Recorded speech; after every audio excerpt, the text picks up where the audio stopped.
What a day.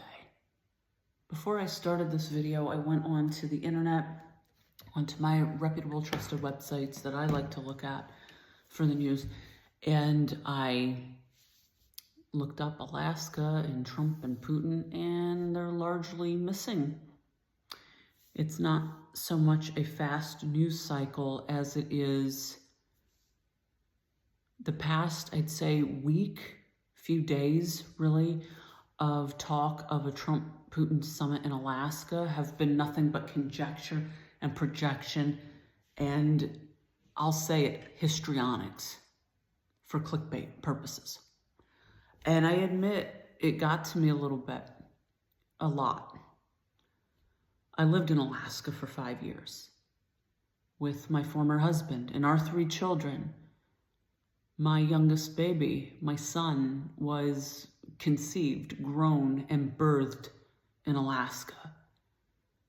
For the 5 of us, I think it's safe to speak that we still have a spiritual connection to that land. Alaska's not for everybody, but it is certainly for the 5 of us.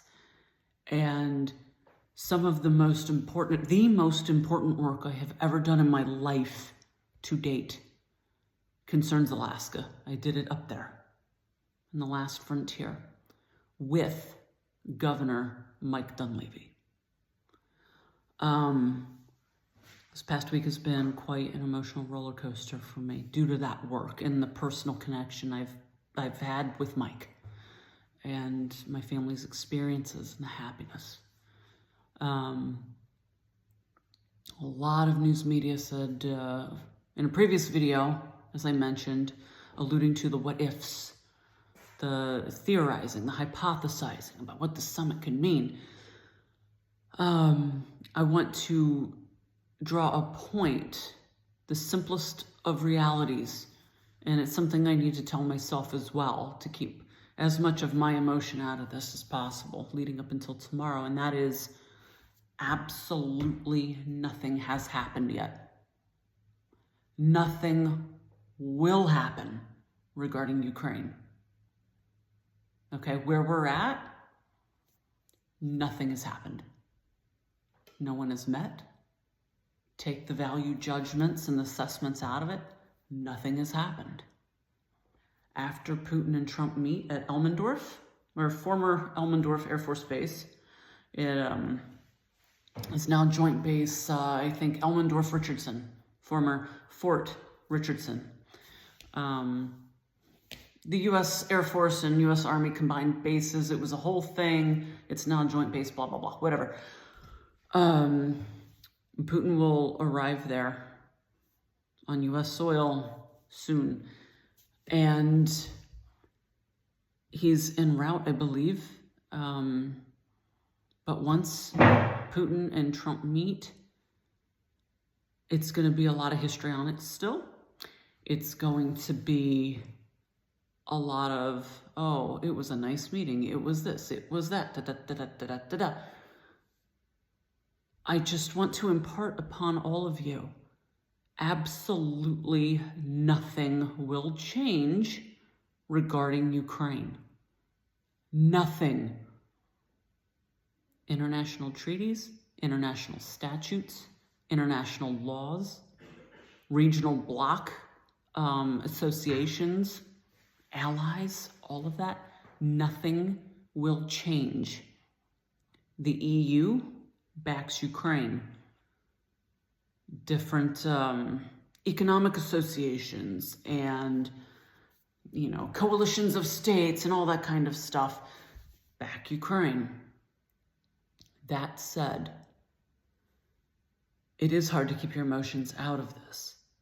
And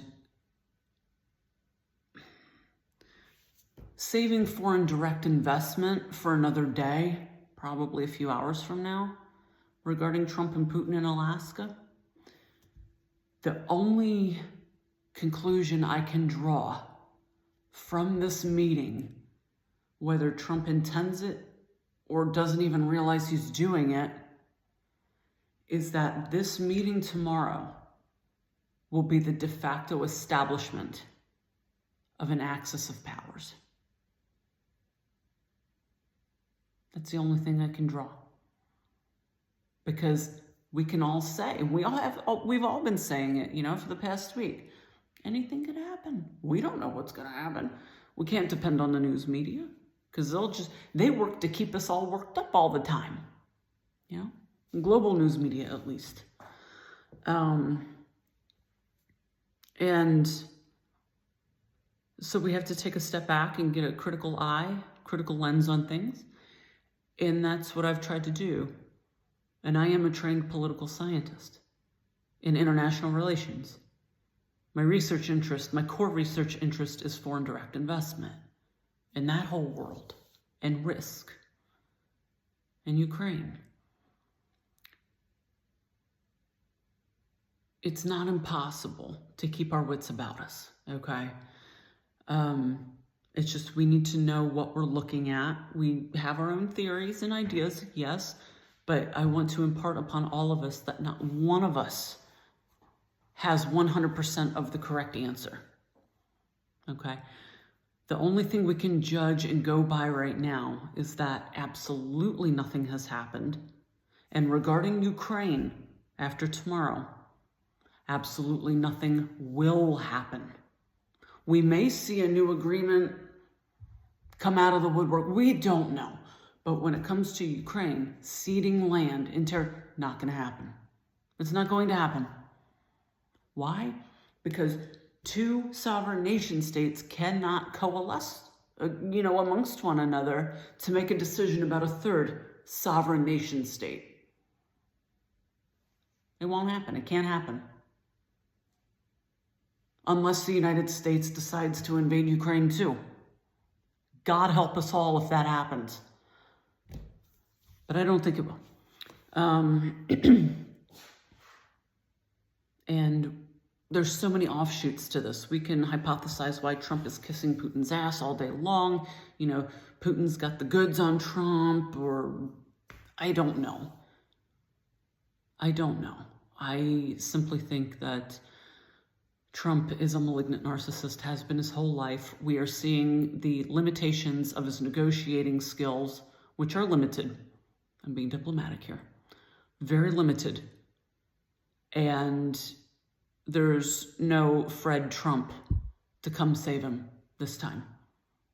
So he's trying to tell himself that if I make buddy-buddy with Putin, it might hurt me less because I don't have protection on this planet anymore. It's all about daily survival for Donald Trump. So whatever comes out of the mouths of these two dictators tomorrow, that's what it's going to be. However, Ukraine, globally, internationally, has got solid footing, has got a lot of support, nowhere near enough support, too slow of support, but it's got it. And two dictators meeting in Alaska is just the flavor of the day in the news cycle. So putting it like that, I hope maybe I've assuaged some of your fears and worries, especially my Ukrainian friends and loved ones. Please. It's understandable that these two people get your heart rates up and your blood pressure up. They got my blood pressure up today. I cried my eyes out today because it is so insulting to me that Trump invited Putin to Alaska. That's very personal for me. I don't think I'll ever make a video about that. But at the end of the day,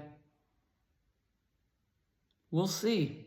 We will see. However, a meeting between two dictatorial nation-state leaders talking about stuff and things isn't going to change the trajectory of Ukrainian victory whatsoever.